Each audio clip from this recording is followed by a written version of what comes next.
My role is to talk about both what we've done a little bit during 2023, but also what we're going to do next year. And in a sense, in one slide, there's a lot of those different activities there. But of course, you can't see the smaller text. But we have UPF has a real capacity to work with the Korean Peninsula. Our founders come from the northern part of the Korean Peninsula and have a back channel to the leadership in North Korea.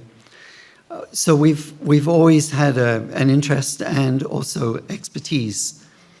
And in a sense, we're not playing a central role, but we want to continually tick over, keep awareness, and also reach out to the people who are making initiatives in that area. To have an event for each of the UPF associations. I'll explain them a little bit later. And we have 8 different associations. I will come later. Also to equip ambassadors for peace with principles of peace, to discuss how they can act more efficiently, effectively, work together, collaborate through understanding the principles of peace. And to have several fundraising events, we say at least 3 fundraising events during the year, to double our income, because the more income we have, the more actually we can do. We can contribute and we can work and support things like the Nigeria Character Education Program and so on. And to promote also the projects of the Young Achievers. And also a support group that Margaret will talk about in a little bit, of women's domestic violence victims.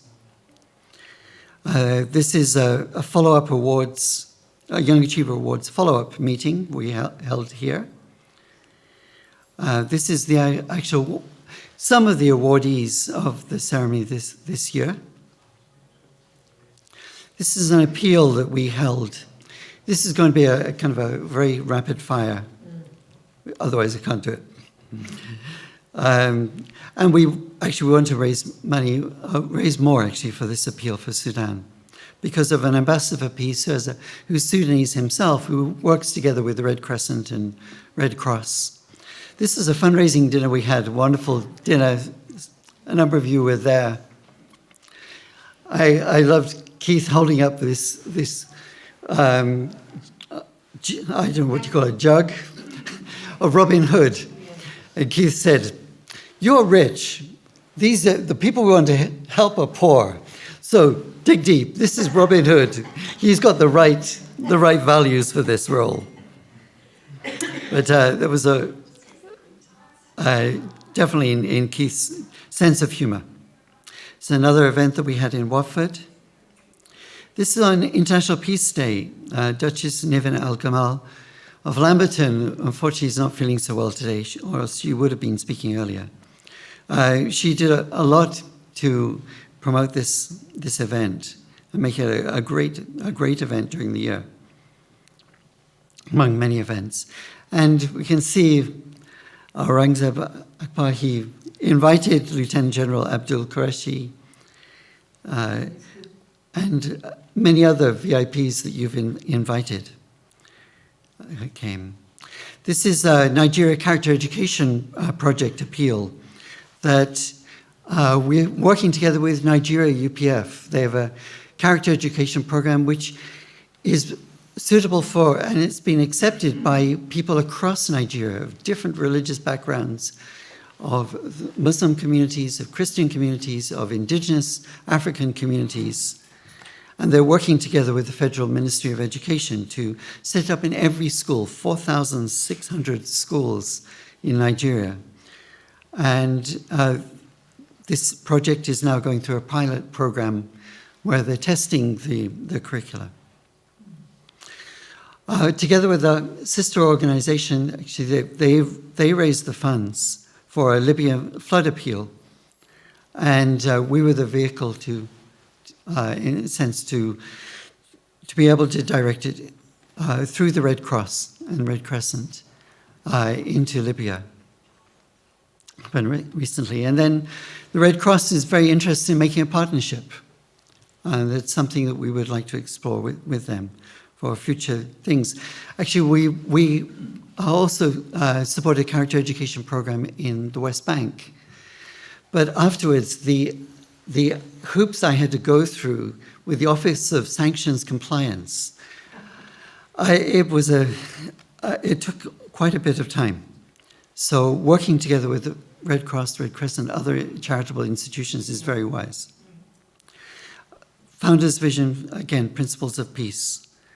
In Birmingham, maybe you'll talk about the same program, but also Principles of Peace. Helping Ambassadors for Peace. An event on the Korean Peninsula with Keith Bennett. Speaking Truth to Power. Paul was speaking there, and also Dr. Balcom, Sheikh Nuru, and others. It's one recently.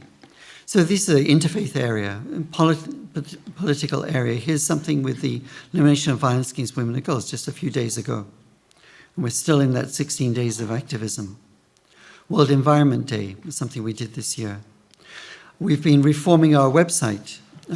We haven't transferred it, but it's pretty much there, and we're in the process of transferring it from where it is to our normal URL. But promoting Universal Peace Federation, a global network of peace builders, which is what we are. We have different associations, and we would like to work in each of those associations and have events in each of those, as we did last year. Also to make partnerships, this one with the Institute of Cultural Diplomacy. Through those partnerships, in collaboration, work together. With academics, the assistant professor in Nottingham, Dr. Aswal Ashraf, who went to Iraq with the British Army. He spoke very deeply about his experience. Again, with academics and others. And there's Honorable Muhammad Azhar Siddiq, who Aurangzeb introduced. Yes. So these are the different activities we had. Thank you very much. I had one there of Keith going to Ireland, where he went as a young man when you were in Parliament. And he went back several times now and spoken at our Peace Road event, bringing together people from North and South, and speaking about the wonderful Good Friday Agreement, how important it is to maintain it. That's just a flash flavor, shall I call it, of 2023 and what we hope to do in 2024. Thank you.